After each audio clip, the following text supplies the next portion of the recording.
importance of him needing to go off and doing this for himself. And again, that's kind of in keeping with what tradition is telling us about, this incident in the temple and all of his wisdom and this wisdom that he seemed to have had almost from day one, sort of thing. If his brothers and sisters were seeing this in him, and they could not have missed it, I suppose, they may have been a little bit resentful, like who in heck does he think he is, blah blah blah, sort of thing. That happens a lot in families as well. That sibling rivalry or jealousy or whatever the case might be. There may have been some of that. I don't know. I mean, I think it's possible. But beyond that, I mean, hopefully they were being raised in such a way that they had such generous perspectives that they said, it's like our brother is. He's so knowledgeable. He's so wise. He needs to go out. He needs to do this. We understand his need to do this. We're going to support it, and we're going to let him go, and we can look after ourselves, without him around, sort of thing. Hopefully they were raised that way to have that kind of understanding, and there wasn't an issue with YESHUA going off, for this period of his life, sort of thing. So when he came back, guys, again, like you have to infer an awful lot of stuff, and you have to kind of like basically almost create an awful lot of stuff as well. Very plausible possibilities in the absence of anything that was recorded and passed down to us for every aspect of his life, every period of his life, sort of thing, So if he did go ahead and do what I'm suspecting he possibly almost certainly did go ahead and do, he would have had to have come back to Judea, come back to Galilee, the area of Judea where apparently he lived for most of his life. A radically different individual than he was when he left. He would, it's just normal common sense understanding of human nature and all the rest of it. You can't go out into the world. I'm sure it's the same thing in 2,000 years ago as it is nowadays, sort of thing. You can't go out into the world and expose yourself to that much of the world, other cultures and other belief systems and all the rest of it. Radically different from the way you were brought up in your culture and your religious perspective and all the rest of it, sort of thing. The same person. It's just no way possible. So he would have had to have come back with his mind filled with so many amazing things that he learned, that he was exposed to, ideas and concepts and so on that possibly resonated with him, that he was so eager to share with those around him, sort of thing, And his reasoning for beginning a public ministry, again, we're not told that. I mean, we know what the dogma of Christianity tells us, where he came to earth to save the world from our sins and all blah, blah, blah, blah, blah, blah, But I mean, that's just the dogmas that grew up over the past 2,000 years concerning this individual. There's nothing to indicate that he ever thought that way himself, or he ever had this kind of belief about himself, sort of thing, So he began a public ministry at some point, for whatever reasons. I suspect, like a deep eagerness to want to share all the wonderful things that he was after discovering and learning and all the rest of it, sort of thing, to, enlighten the people around him, to make his society, like a better society, a more knowledgeable society, a more enlightened society. I don't doubt that his religion still was extremely important to him all throughout his life, and he probably had to try to figure out ways to reconcile all this new deep learning and insight that he gained from his travels into this religious framework that he was born into as a Jewish individual, a Jewish believer of that time period, So this is where I want to interject something here now, guys, that I've been exploring now for the better part of a year or so, of what I feel is a very distinct possibility, again, along with everything else that I'm sharing here, outside of the dogma of Christianity, what Christianity tells us about this individual, that there were a number of different sects of Judaism that existed in Yeshua's time. So I'm not sure of all the various sects of Judaism today. I mean, it's like it's the Orthodox Jews, the what is it? Liberal Jews. I'm not going to get the right terms for this now, guys. I'm sorry.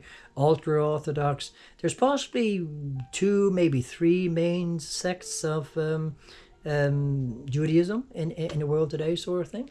And now, if you also want to include Messianic Jews as well as being their own separate sect of Judaism, I mean, they're not being recognized within Judaism, but you could possibly almost include them now as another sect of Judaism as well. So we could say, 4 or so that I'm aware of anyway, main sects of Judaism today.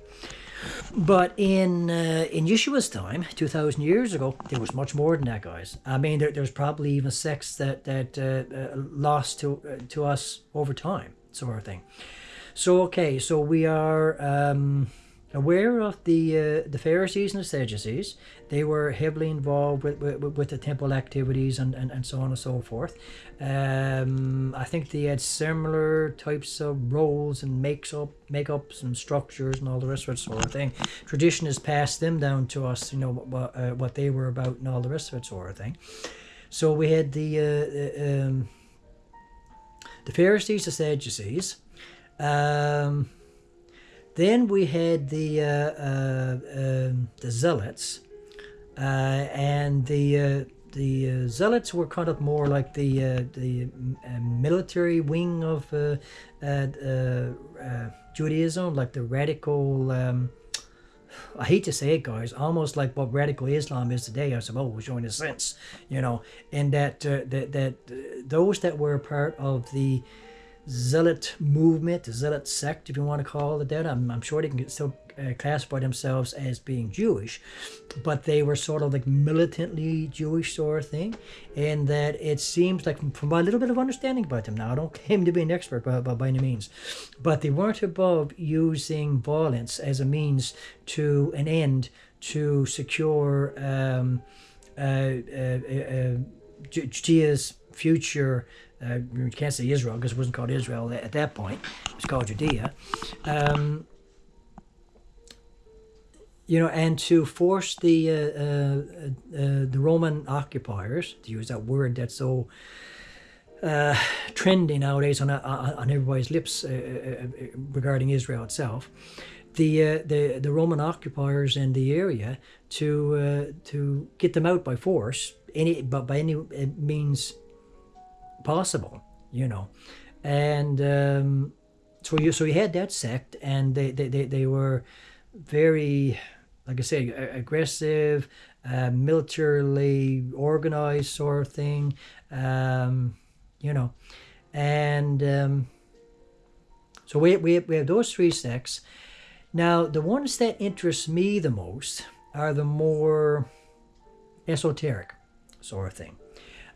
So today, a branch of Judaism, I don't know if it's considered a sect or a branch or how it fits into modern day Judaism, mystical, Jewish mysticism, we'll say. I don't know if that's a sect unto itself or whatever. Now, I don't know, Jewish mysticism may have existed in Yeshua's time. I'm not 100% sure, guys. Again, if I had like a Jewish friend or somebody like really up in the Jewish religion, a Jewish rabbi or whatever, they could explain all this to me a bit better, and I can find out myself, I suppose, if I do enough research online about it all. But anyway, we are aware of another sect now, guys, that fascinates the living daylights out of me, to be honest with you. And I don't know if there was any knowledge of this sect until 1940s or whatever, when the scrolls were discovered.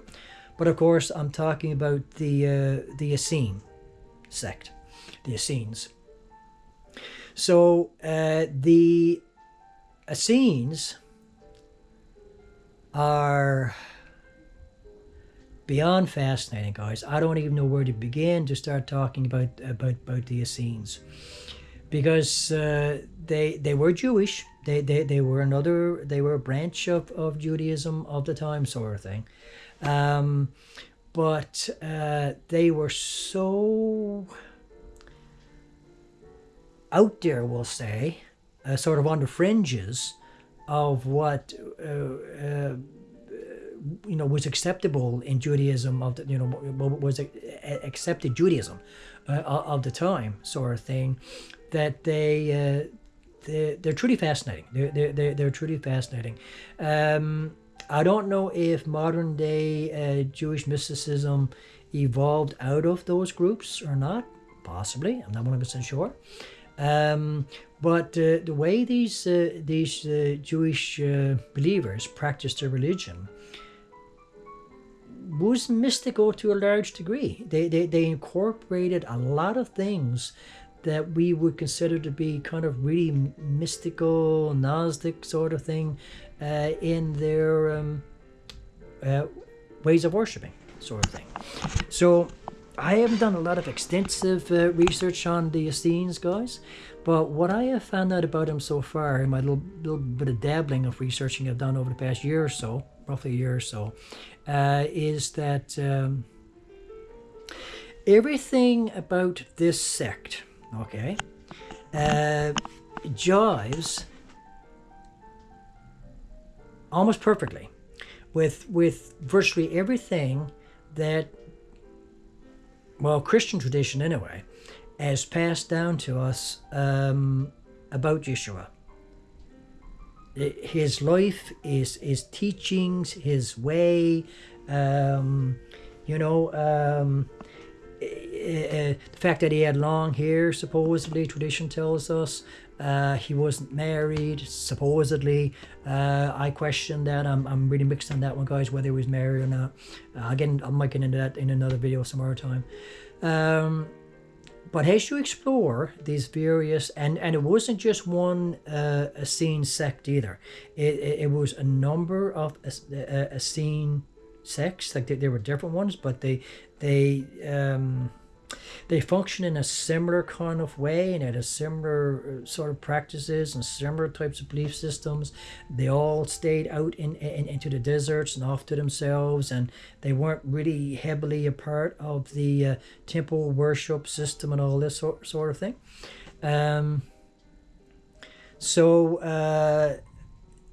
What we're finding out, what I have discovered anyway, about the Essene groups that I've research so far, is that most of them had issues with the temple system. They felt that it was highly corrupted. They felt that they were returning to a more pure, more holier, whatever form of Judaism, by staying away from the temple practices and so on and so forth, and going off out into the desert communities and remote communities, whatever, and doing their thing their own sort of way, sort of thing, And but these people, certain of these subsects anyway, within the overall Essene movement, they had so many similar practices, guys. The men kept their hair long. They let their hair grow out. They did the baptismal thing. Most of them did the baptismal thing, I think, if I'm not mistaken. Apparently, some were meat eaters, but there is evidence to indicate that certain subsects were also vegetarian as well, and they had strong rules and regulations about consuming meat-based anything, because of the life and the blood and all this sort of stuff. I think I can't go into the details because I'm not clear on it myself in my mind. But they were practicing vegetarians, you know. And so I came across an account, a video I watched, where the person I was putting the video together explained about the situation in the temple that's recorded for us, where YESHUA went to the temple and he got upset and all this sort of stuff. And you know the story. He knocked over the tables, and he freed a lot of the animals that were in the cages and all the rest of it, sort of thing. And he got, really indignant, and how the temple was being corrupted with business and all the rest of it, and it was supposed to be a sacred place and a holy place and a place of prayer and all this sort of stuff. This individual was saying that, and I really want to believe this, guys, because I'm big on pushing the whole vegetarian lifestyle and getting away from meat-based products and all the cruelty that is connected with it, the terror, it's a horrible, horrible, horrible, horrible a system to be a part of, and consuming these products and knowing how they came, how we have to obtain them, sort of thing, and what the poor creatures go through, that their lives are taken, and the pain that they go through and the terror they go through before they're killed and all the rest of it, sort of thing. I'm sure they had all these kinds of understandings 2,000 years ago, guys. Anybody who was any bit sensitive and valued all forms of life, human and non-human alike, sort of thing. And so apparently this was a big thing with a number of these groups, in a way, that they didn't want to be a part of the whole sacrificial system. And they thought that was evil, they thought that was corrupt and all the rest of it, sort of thing. So this individual was saying that beyond what we're told about, what tradition has told us about the story of YESHUA, Jesus, being upset about the money changing and all this sort of stuff, this business transaction within what should have been a holy space, we'll say, for prayer and worship and so on alone. This individual claimed